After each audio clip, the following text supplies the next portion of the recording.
So, firstly, thanks everyone. My good friend Afonso for inviting me to come out. It's a real pleasure and honour to be with you in Porto. I'm very, very stoked to be here. So, my presentation is purposefully, provocatively titled Human-Made Surf Parks Can Save Surf Ecosystems.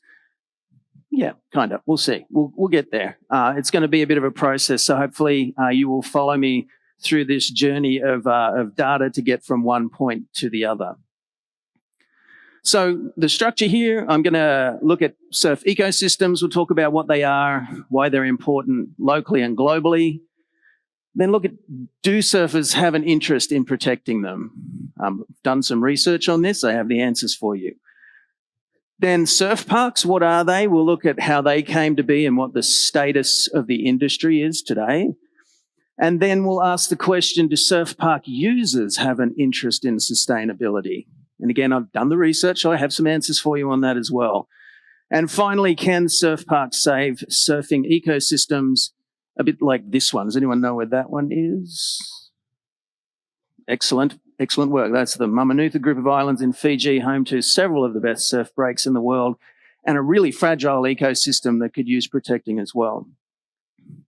So what do we mean by surf ecosystems? So this is a quote from a publication put out by Save the Waves Coalition. The land-to-sea interface that creates the conditions for breaking rideable waves and the flora and fauna and human communities that depend upon it.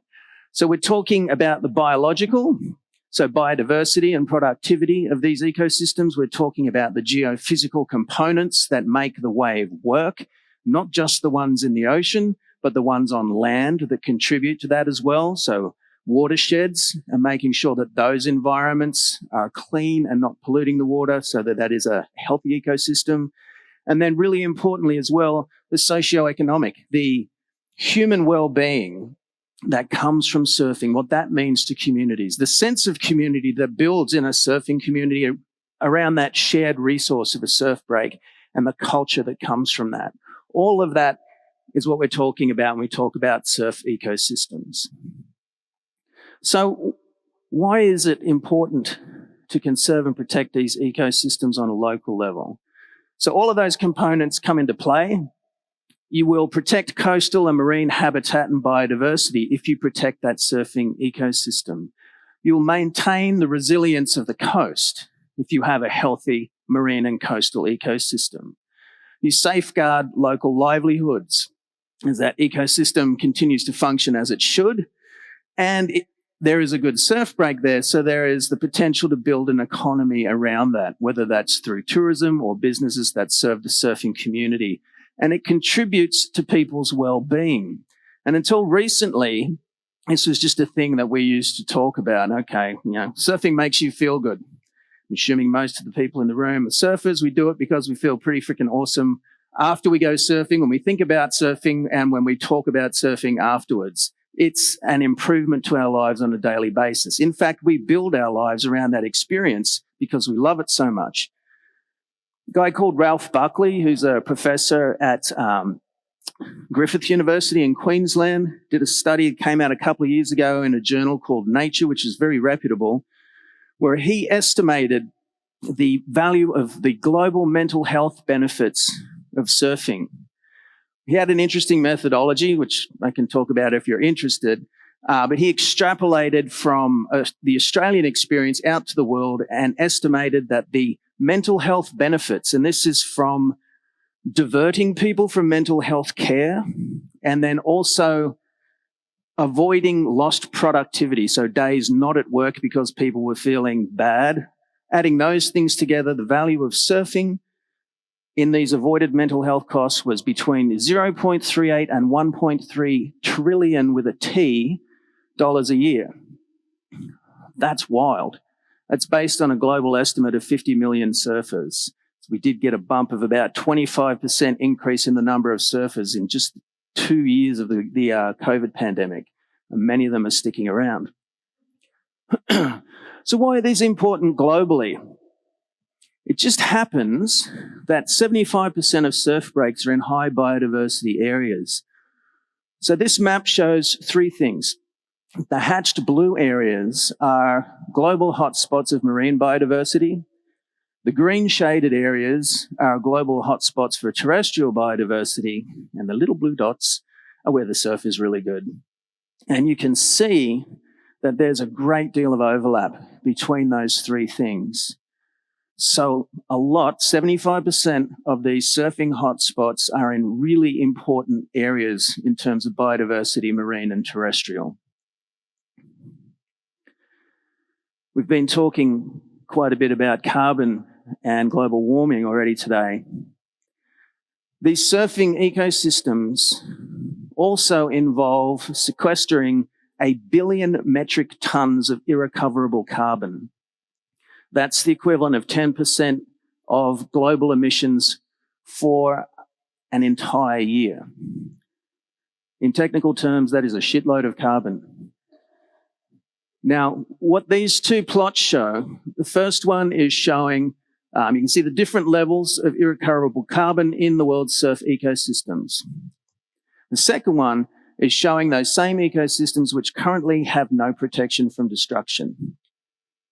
That's about 65% of those surf breaks where there are high levels of irrecoverable carbon are not currently protected.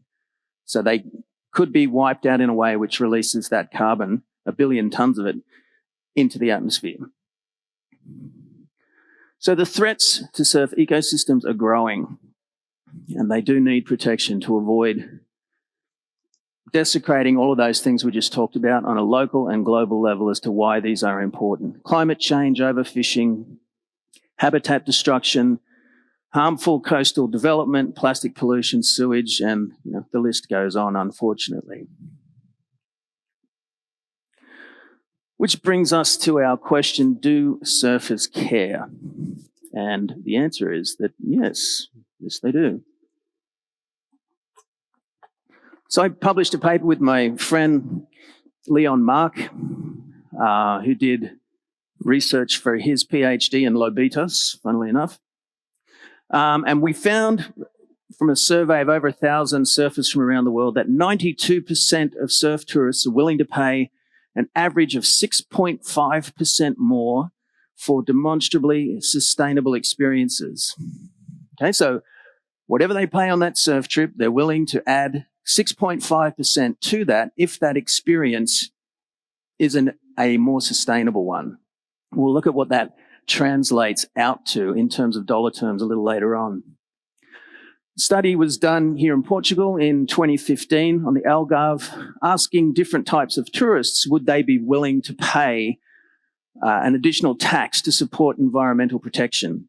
86% of surf tourists said they would, only 19% of everyday tourists said that they would. So, yes, surfers do care about this stuff and they're actually willing to pay to see things change.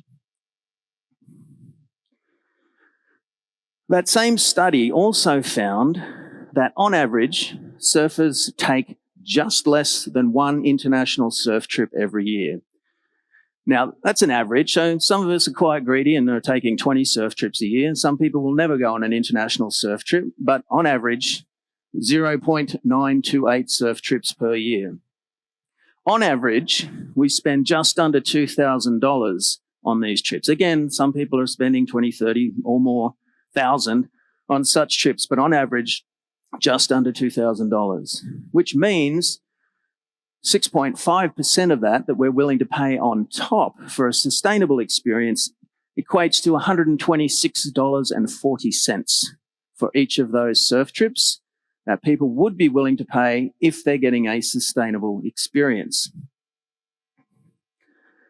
So on a global scale, now at the time of publishing, we had, because this data is pre-pandemic, there's roughly 25% more surfers now than there were then. Our low estimate for the global population of surfers was 17 million. The high estimate was 35 million. Okay. Somewhere in there. We don't know exactly how many surfers there are or how you define it. So at 0.9 trips, that's between about 16 million and 32 million surf trips a year taken, international surf trips. The total expenditure on those surf trips is $31.5 billion to $64.9 billion. Those are some big-ass numbers.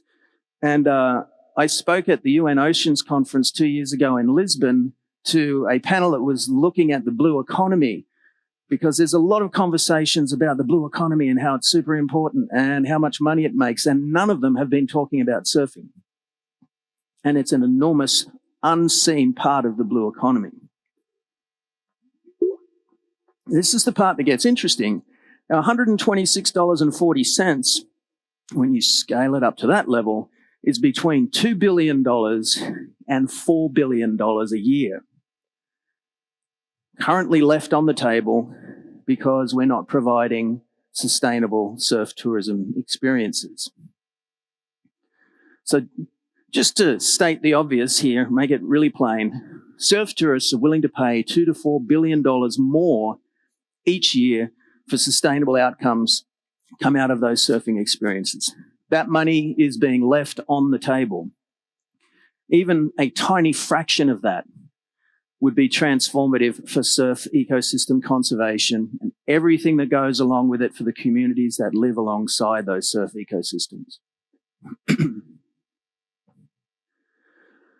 So how's all of that related to surf parks? It's a bit of a leap. We're jumping across to surf parks. It could be that surf park visitors might also care about sustainability and surf ecosystem conservation. Okay, and this is what I try to communicate to the surf park industry, and they are receptive, is to educate people this is not like a water slide. This is an indigenous sport that's thousands of years old, that is intimately tied to ocean and coastal ecosystems. Surf park visitors might want to contribute to surf ecosystem conservation as well. Do they? Again, I can give you the answer. But before we get there, I want to take us on a little journey to get from the beginning of surf parks to where the industry is today, and then what the projection for the future looks like for the scale of that industry, so we can get a handle on what its contributions might be able to be for surf ecosystem conservation. In 1912, the first commercial wave pool was trialled at an exposition in Dresden, Germany. This was put forward as a wellness experience. And it's kind of fun. If you've been in one of these little wave pools, they were on a flap system. It was patented in 1903.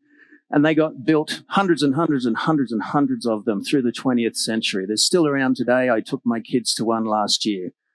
It's about a 4-second period on those swells that come through. It's kind of fun. Okay. The first time people surfed in an artificial surfing environment was 1966. One of those flap systems in a wave pool in Japan called the Surfatorium. For 15 minutes every hour, they would let people surf in there. It's like a little ankle-high swell that rolls through the pool. But that was the first experience. It wasn't too long after that the first dedicated surf lagoon was built in Tempe, Arizona. It's called Big Surf. And it's my friend Fred Hemmings, you may have heard of. It's one of the progenitors of the World Surfing Tour, 1968 world champion. And in the summer of the year that he was world champion, he was invited to go out there and give them feedback on the pool. He talks very fondly about having his own private wave for a couple of months. This continued operation until about 4 or 5 years ago. So it was pretty successful as an attraction in the middle of the desert.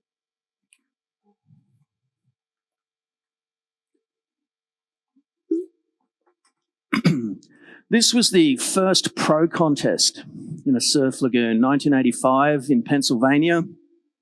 The World Professional Inland Surfing Championships was held. And as a little tie-in to this conference, does anybody know who the winner of that contest was? Tom Carroll, who you'll be hearing from tomorrow. He beat Derek Ho, who's pictured there in the final. But surf was kind of shitty, to be honest, and no one was really inspired by that. So we didn't see another contest until well into the 21st century in a surf park.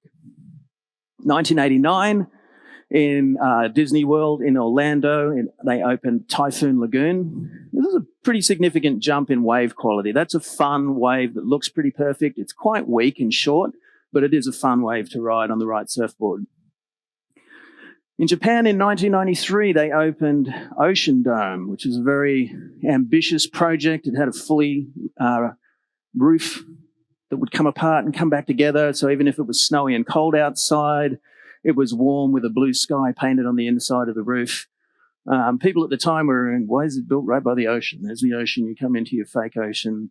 It had really high quality waves though, but it did cost $250 million to build.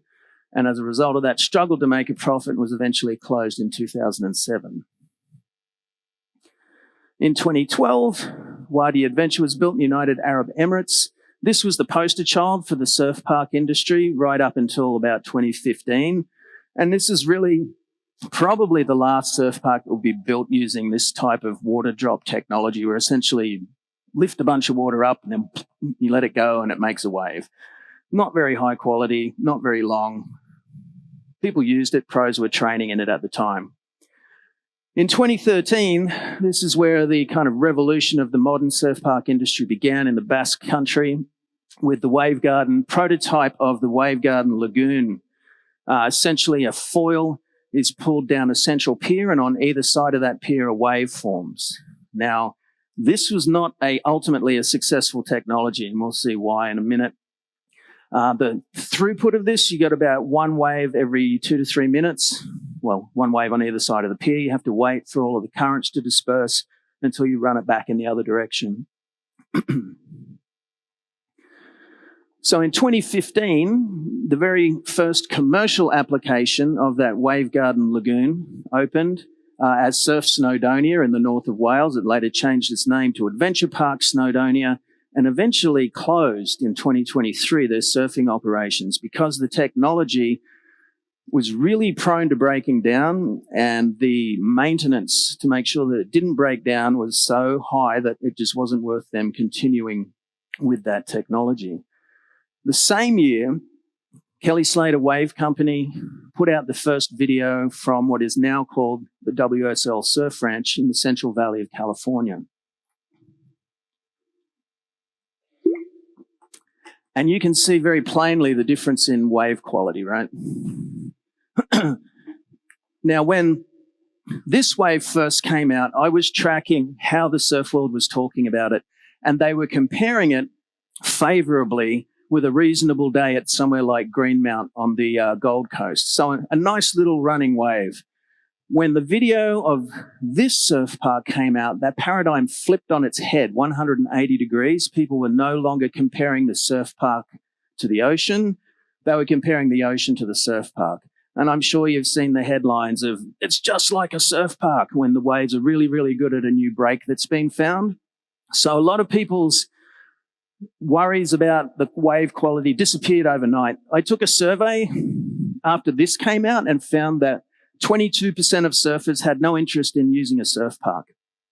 And the reason was quality. They just didn't think it was worth it. These came out the same year. So in between that survey, this came out, and then I surveyed the population again, and it went to 5%.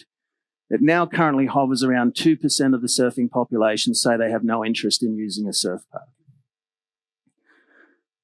This was the last Wave Garden Lagoon ever to be built in Austin, Texas. It was open for a couple of years and then shut down. The reasons are, we're a little unsure, but that was not a successful surf park in the end. 2018, we had 2 surf parks open. The first American Wave Machines Perfect Swell installation in Waco, Texas, subsequently become a pretty famous training ground for professional surfers, and the Surf Flakes installation in Queensland, Australia. So this is a pneumatic system, meaning that across the back of the pool, there are new concrete pneumatic caissons, essentially big concrete boxes where industrial blowers, the same big fans that they use to force air up elevator shafts in skyscrapers, exactly the same fans are used to create air pressure in those pneumatic caissons. And then there's an electronic system that sequentially fires them to make different shapes of waves. Okay, so that's how the pneumatic systems work. There are 3 different technologies that use more or less the same thing. Surf flakes was inspired by a pebble dropped in a pond, and you see the concentric circles radiate out from where that pebble went in. That's where the guy who came up with it got his inspiration. And there's essentially a central wave-making device, like a plunger. It's 30 feet deep under there, and it's very heavy. They raise it up and drop it, and raise it up and drop it, and it creates these circular swells. So they've got 5 different peaks around that. So for every plunge of the plunger, you're potentially getting 10 waves if you've got 10 split peaks that come off of there. So you get a lot of waves per hour using that technology, but it has a big footprint, and you need to have a 30-foot hole in the ground underneath that plunger to make it work. So the soil types limit where those can be put in. 2019, we had 2 surf parks open. The Wave Bristol in the UK. This was the first new generation of wave garden pools. So the same guys back in the Basque Country who came up with the lagoon had been working on a better technology, which is this. It's a central pier again, but there's no foil being dragged through the water. There are a series of paddles. So a straight line of paddles, and they move like a snake electromechanically. And as they move through, a wave is generated on this side. 4 seconds later, a wave is generated on the other side. And as that snake oscillates, that's the set of waves that is produced. It can theoretically make 2,000 waves an hour, but they never use it like that. So it's a little confusing and misleading when you read the paraphernalia from the surf technology companies of how many waves an hour they can make. Yeah, you could run 2,000 waves an hour, but you wouldn't be able to surf them because it'll be torn apart by currents. So it's more like 1,000 waves an hour is more realistic. This was a American wave machine, so the same technology as Waco, Texas, but much smaller, and it's inside the American Dream Mall in New Jersey. 2020, we had 2 surf parks open, both Wave Garden Coves, one in Melbourne, Urban Surf, and Wave Park in South Korea, which is currently still the biggest installation of a Wave Garden Cove. 2021, we had 3 surf parks open. One in Switzerland, Wave Garden Cove, Surf Stadium Japan, it's an American wave machines, that pneumatic system, and then Praia da Gama in Brazil, also a Wave Garden Cove. 2023, Surfland Brazil, Wave Garden, Boa Vista, American wave machines. So these guys are the market leaders if you haven't picked up on this yet. Then we saw a bit of a quickening. So during the pandemic, there was a bit of a bottleneck of projects. And in 2024, whatever was clogging the bottleneck went flying out, and surf parks just started opening all over the place. We had 7 openings that year, including a couple of new technologies that hadn't been seen before. So this is Rift 10 in the Netherlands. It was built in an existing canal in Rotterdam using SurfLock technology, which is a company out of San Diego, and it uses pneumatic technology. So same type of technology as American wave machines, the perfect swell. In fact, the guy who started American wave machines used to be the engineer for the guy at SurfLock.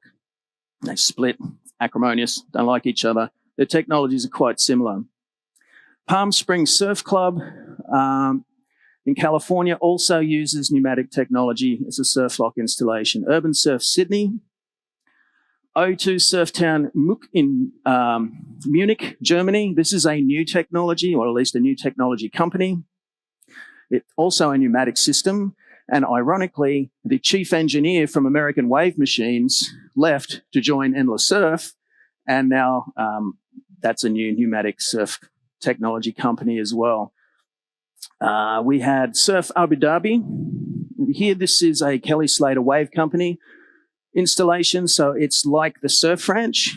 And so the difference between some of these is like length of ride. So Rift 10 in the Netherlands has about a 7-second length of ride. The KS Waveco installations is almost a minute. Those lagoons are almost 1 kilometre long, and the wave is it's a little over my head for the entire length of that ride. Lost Shores in Scotland is another Waveguard and Cove installation. And this is a prototype in Belgium by a company called All Waves that's really interesting. It has a huge pneumatic pillow under the water. It kind of sloshes around, and it'll flick out these swells with this pillows probably as wide as the stage and 5 times as long. Force water through it, it makes these swells, and the waves are really good.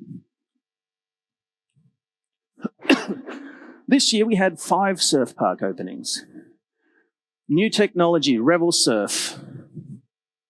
Okay, this is in Arizona. It works kind of like a pneumatic system, but it's not a pneumatic system. They have metal plates that move backwards and forwards in the same kind of way that air forces out water in the pneumatic caissons. This just uses hydraulic force to push a metal plate out at different timings in different ways to make either a point break that goes the whole length of the pool or as an A-frame that breaks in the middle. Surf Park in Tel Aviv is a Waveguard and Cove. Atlantic Park just opened about a month ago in Virginia Beach. That's a Waveguard and Cove. Sao Paulo Surf Club in Brazil is American Wave Machines, and Beyond the Club Brazil is a Waveguard and Cove. So next year, it looks pretty certain there will be another 6 surf parks open around the world. This is what it looks like right now. 12 Waveguard and Coves, 5 American Wave Machines, 2 KS Wavecos, 2 Surf Locks, an Endless Surf, a Wave MSG. They're the ones behind the new Arizona Surf Park. Surf Lakes has just the one, and All Waves still just has its prototype. So, now that we know about the broader surf park industry, 22 existing functioning, open, operating surf parks, at least of this kind, where there are dynamic waves moving across a large body of water. There's also standing wave technologies. There's about 40 of those, where I find them a little less interesting, and I think their ability to contribute is smaller because they can only take about 12 surfers an hour. Okay, so surfer attitudes, how do we know about them? Last year, I ran a survey that had 4,310 responses. The heat map shows where those were from. It's largely Americans who answered, but quite a good deal of representation from Europe and Australia as well. 83% male, average length of surfing 11 to 15 years. You can see the spread of beginners. It's mostly experienced surfers who are responding. The average age, 35 to 44, so skews a little older, but it's not exactly cheap to use a surf park either. Pretty high household income, an average of 4.8 surfboards. I know I skewed that one with the 30 that I have in my garage. 2% didn't want to use a surf park. 48% had already visited a surf park. Okay, so that's kind of a big one. So how do surf park visitors feel about sustainability and surf ecosystem conservation? Okay. So what I did in the survey was posed a series of positive statements and asked people whether they strongly agreed, were kind of meh, disagreed, or strongly disagreed with those statements. And they were around a surf park should be carbon neutral. Surf parks should use recycled or harvested water and offset the water that they use. Surf parks should align with the sustainability certification. I have a preference for sustainable surf parks and would choose one over one that is less sustainable. Surf parks should be educating their visitors about threats to surfing environments. Surf parks should offer opportunities to engage with surf break conservation. Now, to generalize about the results, roughly 10% of people who answered the survey don't really care about sustainability. Roughly 25% of people who answered the survey are kind of like, 65% of the people who answered the survey care about sustainability across the board. But the important takeaway for me here is that it's roughly 10% of people who are kind of unreachable. The rest, the other 90%, are either already there or it could be pretty easily brought to the table. I think that's a really, really encouraging landscape for putting across a conservation surf break ecosystem protection agenda to these folks. Okay, they care. How much are they willing to pay? You'll remember that surf tourists in nature are willing to pay 6.5% more. Here's what our 4,310 surfers said in relation to surf park visits. Now, the way we do this is people say how much they're prepared to pay and then how much they actually are prepared to pay. There's a delta between those two. So we discount what they say by 21%. Research has shown that's a reasonable number. I call it the bullshit buffer.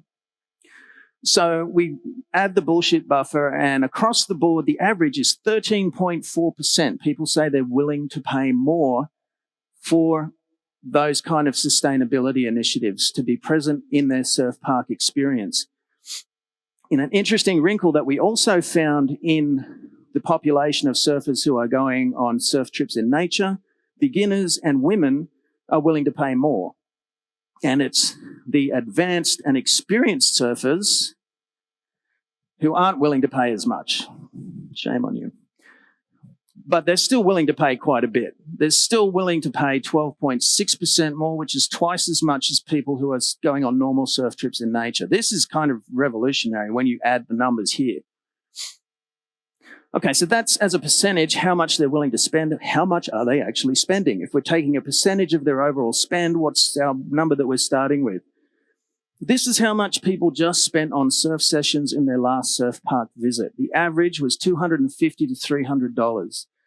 Now, this gets skewed by people who are going to the Kelly Slater Wave Pool, the WSL Surf Ranch, because that place costs $70,000 to rent out for a day and 4 hours. I know this because I did it. I charged a lot of other people a lot of money and got to surf for free. But there's a long tail on that number. Most people are around here. 46% spent $200 or less. So we're in that kind of range. This is a view across different surf parks. I think it's kind of interesting. These are Wave Garden Cove installations where there's a high number of waves per hour.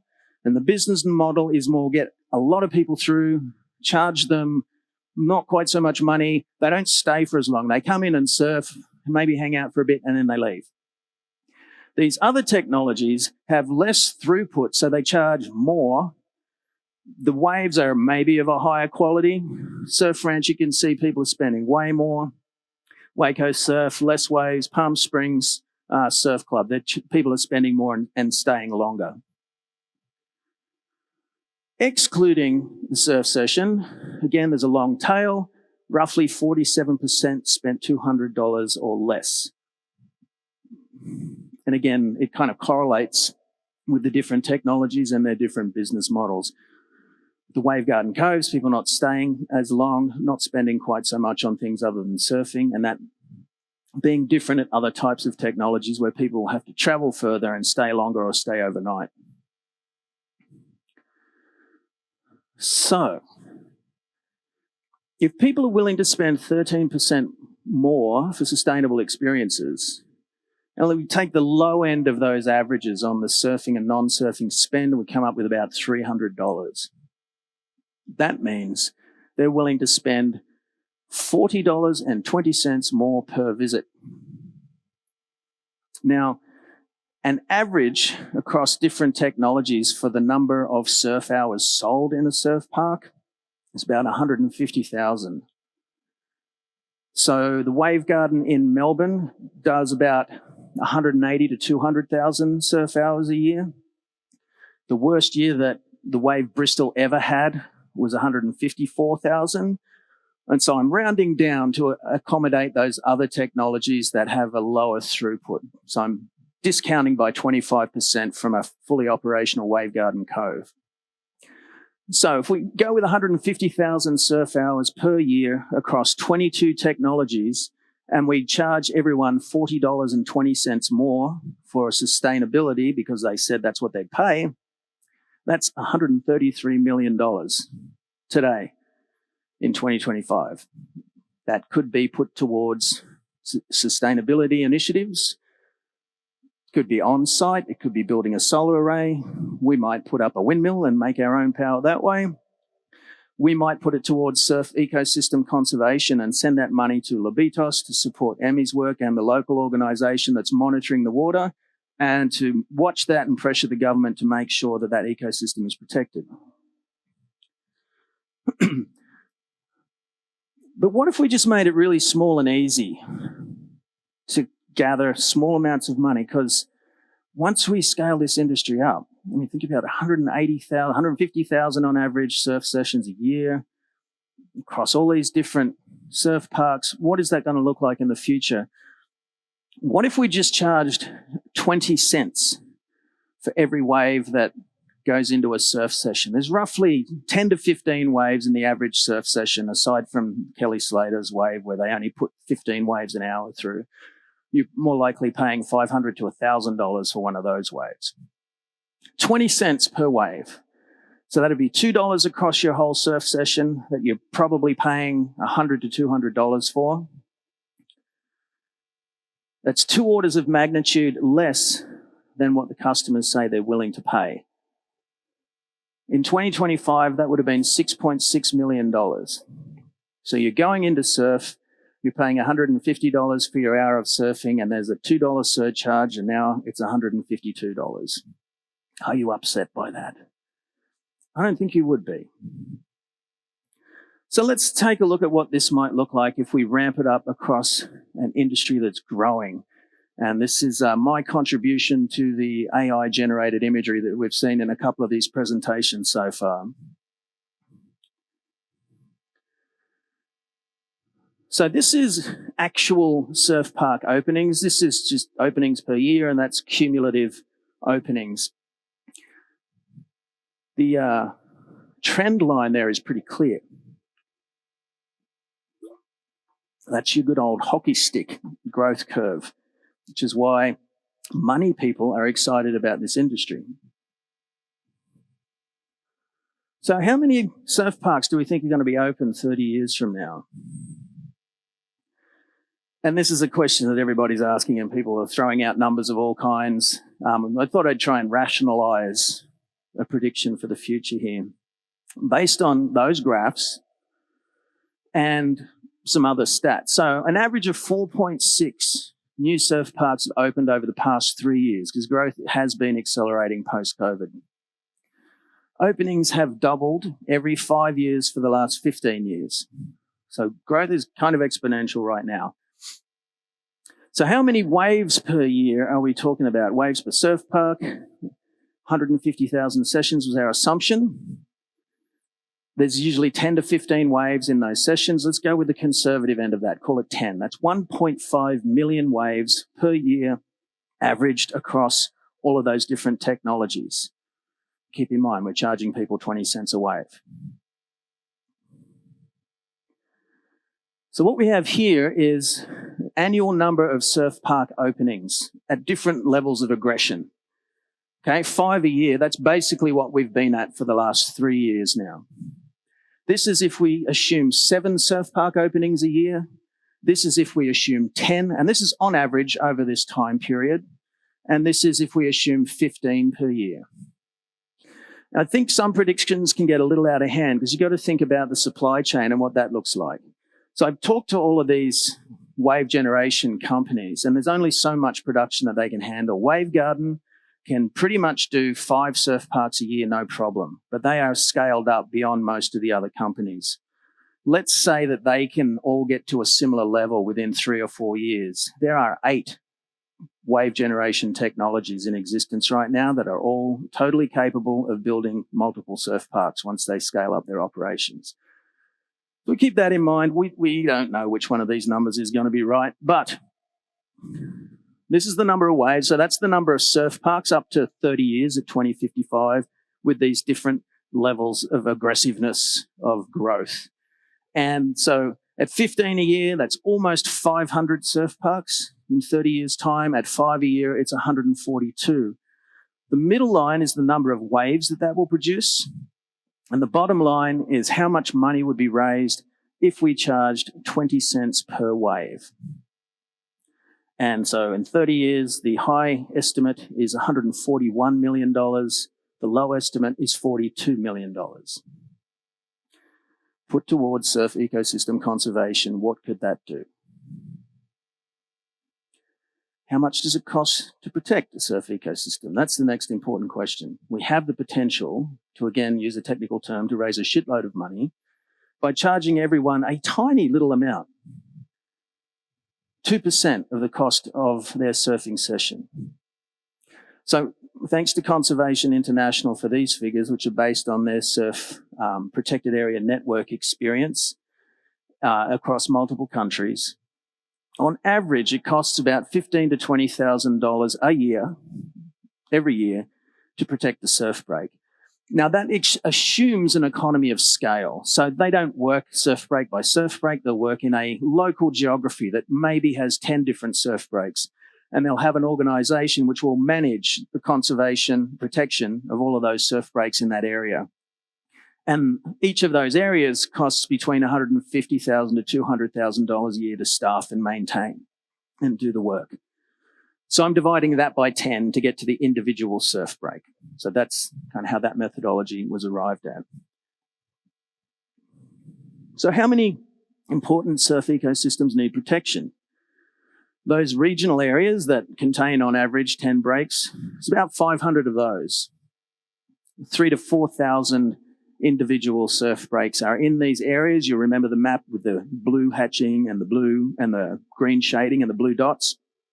Where those overlap, about 3,000 to 4,000 surf breaks in those areas that have that biodiversity value, that have that irrecoverable carbon that needs to be protected. So if it's $15,000 to $20,000 to protect them, let's take the high end of that. $75 million to $100 million annually could theoretically pay for the protection of every single one of those surf ecosystems that is in need of protection. What impact could this 20-cent per wave contribution from the surf park industry have on that $75 to $100 million? We said this year, if that had been charged just with the open surf parks, this year would have raised $6.6 million, enough to protect 330 surf ecosystems, which sounds like a lot, and it is. It'd be nice to protect 330 waves. That's 8% of the requirement to protect them all. So let's extrapolate. So the assumptions here. Again, I'm going conservative on everything. So I'm estimating low and then charging the money at the highest levels. We're assuming 4,000 critical surf ecosystems require protection. The annual cost of protection will set at $20,000.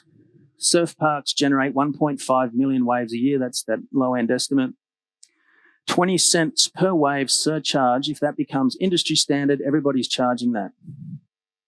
We've got our 5 to 15 surf park a year assumptions out to 30 years. I've started shading these boxes when they got over 50%. So that's when we're 2,000 plus surf ecosystems a year funded. And they've gone yellow and we've gone over 100%.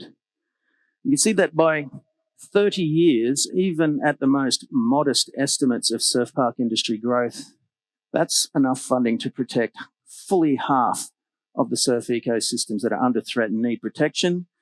And at the more aggressive levels, by 20 years from now, we're more than covering the cost of conserving every single one of those surf ecosystems.